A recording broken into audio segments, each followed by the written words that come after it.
For all the success and spin put on the Apollo moon missions in the late 1960s, NASA has never fully answered the question, why have they never returned to the moon? Some ex-NASA employees know the answer, and that is that the moon is crawling with aliens. And that NASA astronauts confirmed this in the 1970s, leading many UFO researchers to conclude that NASA had been warned off ever returning to the lunar surface. UFO activity on the moon was nothing new to the ex-Nazis who engineered the Apollo moon missions. For centuries, astronomers all over the world, including Nazi Germany, had been reporting UFOs flying over the lunar surface. The Lunar Anomalies Report was commissioned by NASA in the years preceding the famous Apollo missions in the late 1960s. For more than 3 years, NASA financed several research scientists to collate a catalogue of anomalous lights which had been reported on the lunar surface by leading astronomers and scientists since the Elizabethan era. In 1968, the public version of the NASA research was published under the title Document R277.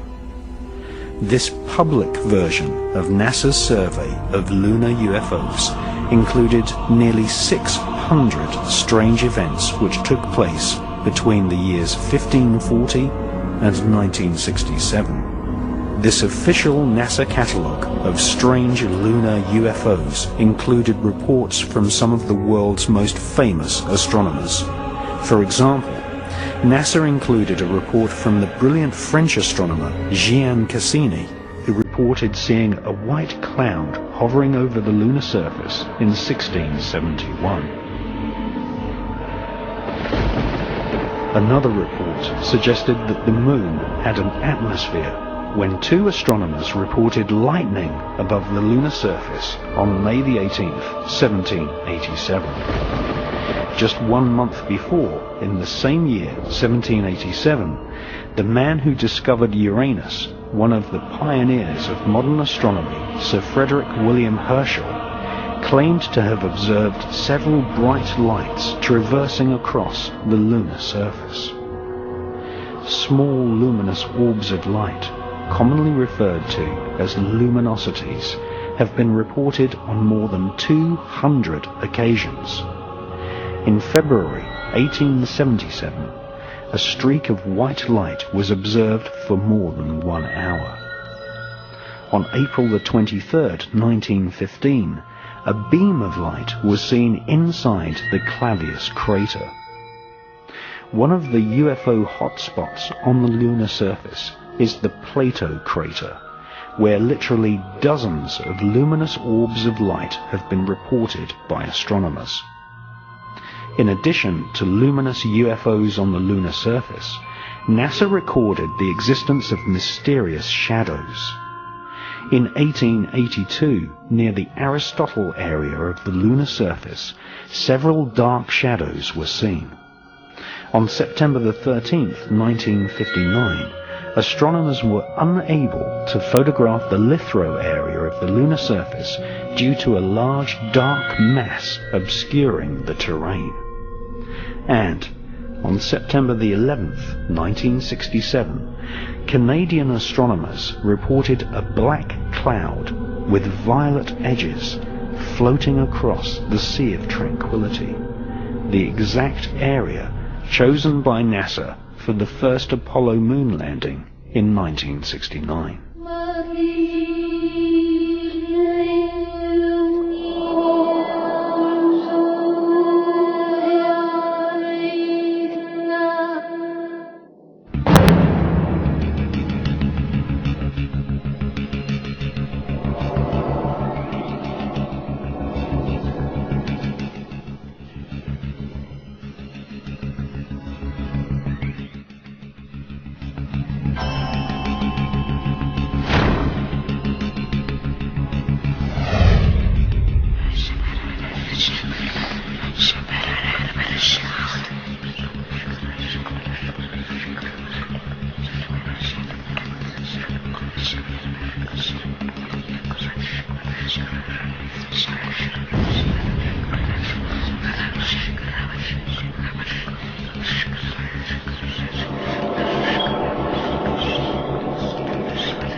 Previous to the publication of the anomalous lunar report, in 1965, NASA launched Operation Moonblink, a project involving top observatories all over planet Earth.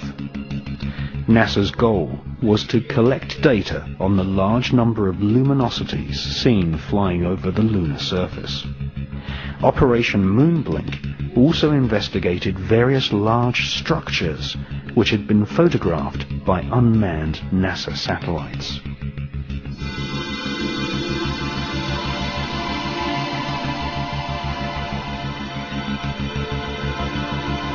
Some of these structures looked suspiciously artificial.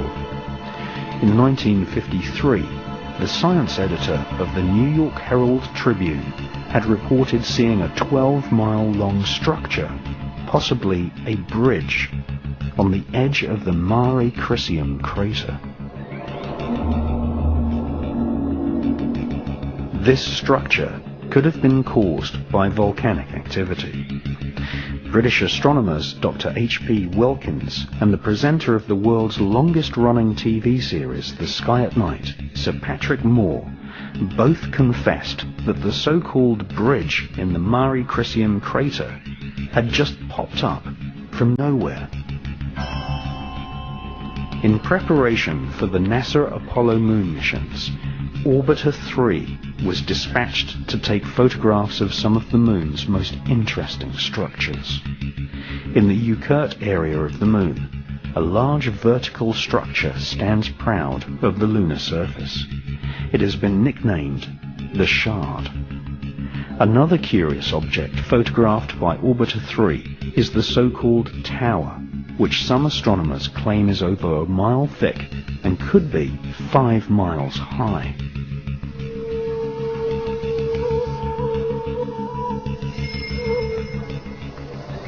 After looking carefully through hundreds of NASA photos returned to Earth by Orbiter 3 and its predecessor, Orbiter 2, American author George Leonard published a book called Somebody Else is on the Moon.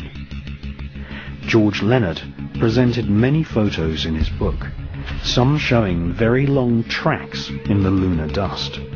Tracks which he said had been made by aliens.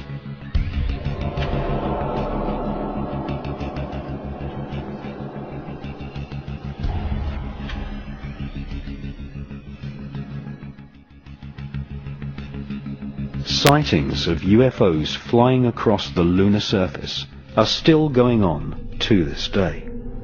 In Japan, amateur astronomers have videotaped spherical luminosities using celestron telescopes.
NASA's investment in studying UFOs on the moon was money well spent. Two ex-NASA mission specialists exposed in the 1970s that NASA astronauts had informed mission control that they had seen alien spaceships on the lunar surface. In 1976, an ex-NASA employee, Otto Binder, accused NASA of censoring transmissions from the Apollo astronauts by switching to secret radio frequencies and using code names for UFOs. Otto Binder claimed that he had heard an Apollo astronaut tell Mission Control that there were huge alien spaceships parked on the lunar surface, right in the middle of the Sea of Tranquility, which had been chosen as the landing site for Apollo 11.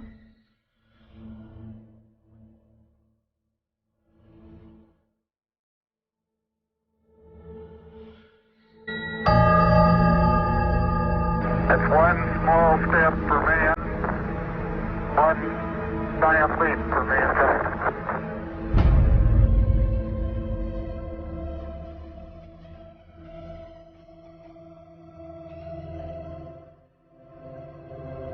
Few people took Otto Binder's account seriously, until another ex-NASA employee, a Moroccan named Maurice Chatelain, published a book in 1978 in which he claimed that two UFOs hovered above the Sea of Tranquility just before the historic moonwalk of Neil Armstrong. Maurice Chatelain was a NASA insider. He invented many of the radio and radar communication systems for the Apollo missions. He had 11 patents awarded for his inventions and had a high-level NASA security clearance, able to talk freely with senior NASA officials. In his book, he quoted radio transmissions between Apollo astronauts and Mission Control. According to Maurice Chatelain, the astronauts informed NASA that there were alien spacecraft lined up on the far side of a nearby crater, observing the historic moonwalk of Neil Armstrong. During his time working on the Apollo space program, Chatelain learnt that aliens not only exist, but that they have had a major role in shaping, and in some cases destroying, civilization. The title of Maurice Chatelain's book proves he was in no doubt that aliens had invaded planet Earth in the past.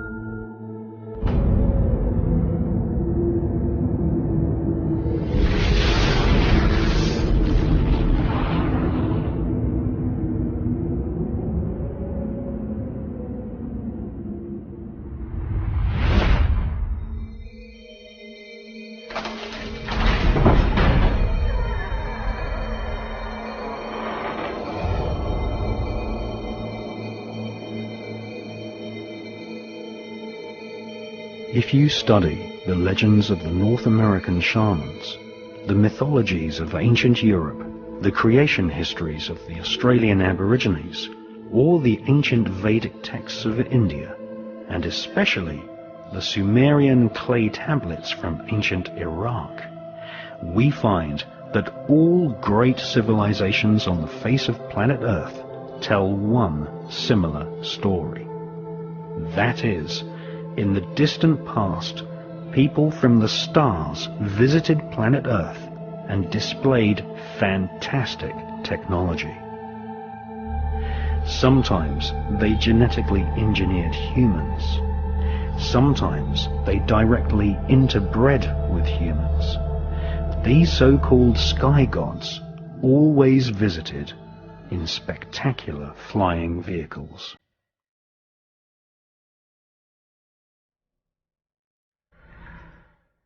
And the watchers from the sky saw the daughter of man were beautiful. and they bred with them. And the children were giants, who become rulers, not of human flesh.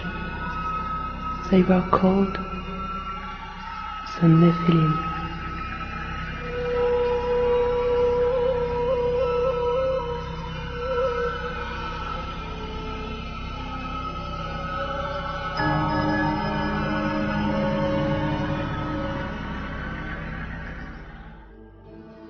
The most ancient written texts on planet Earth date from the Indus Valley and make up a corpus of works called the Vedas. The Bhagavad Gita is an ancient Hindu text which is at least 5,000 years old. This epic mythology inspired the character known as Darth Vader in the Star Wars movies. The Bhagavad Gita described many gods of the stars flying down to planet Earth in alien spacecraft called Vimanas.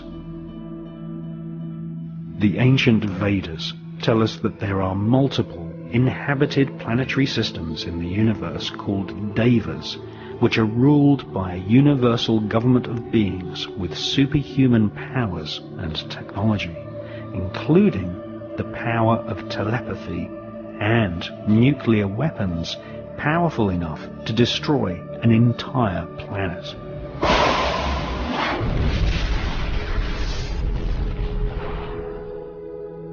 The Hindu legends tell us that the Vimanas were like flying saucers, which had stealth technology, able to make themselves invisible, and were able to detect enemy craft at great distances using a form of psychometric radar.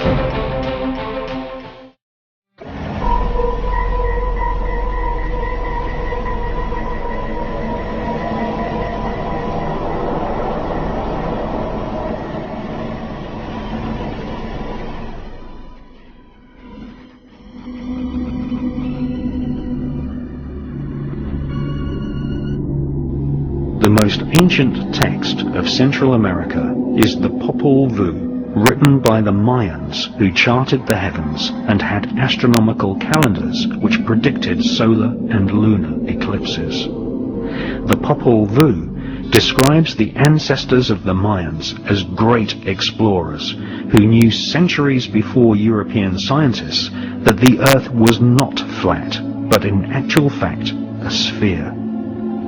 The Popol Vuh mentions a great god king called Quetzalcoatl, who is depicted as a flying serpent.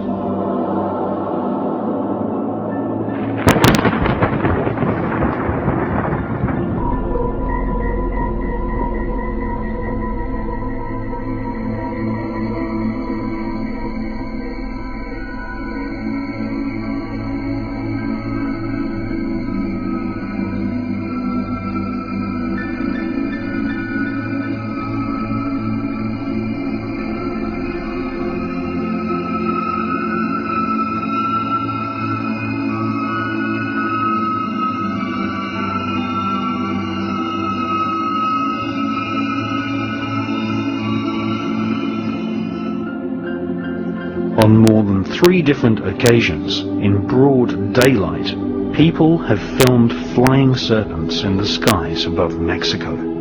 The same phenomena has also been filmed in Scotland, and also from aboard the space shuttle by veteran astronaut Story Musgrave.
These flying serpents have often been seen surrounded by spherical UFOs, which are often metallic in appearance.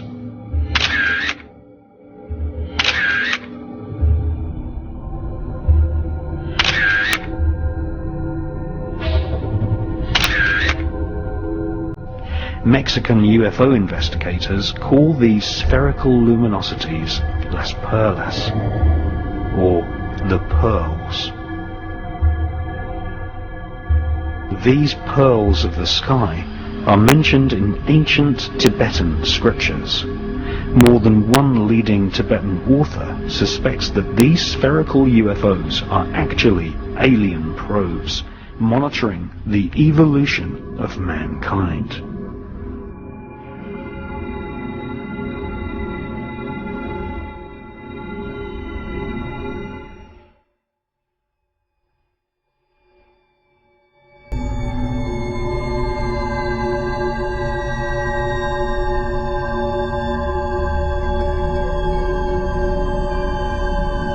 These small spherical UFOs, which are the most common type of UFO filmed in the skies worldwide, are described in the ancient Buddhist text known as the Cantua. The Cantua describes the exact same spherical UFO phenomena which has been filmed in the skies above London, in Scotland, the south of France, and also many times in Mexico.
According to self-styled Tibetan mystic and British author Cyril Hoskin, Tibetan Lama Minya Donga told disciples that a group of Tibetan lamas had established communication with space gods who said that they were watching Earth in the same way as humans watch animals in a zoo.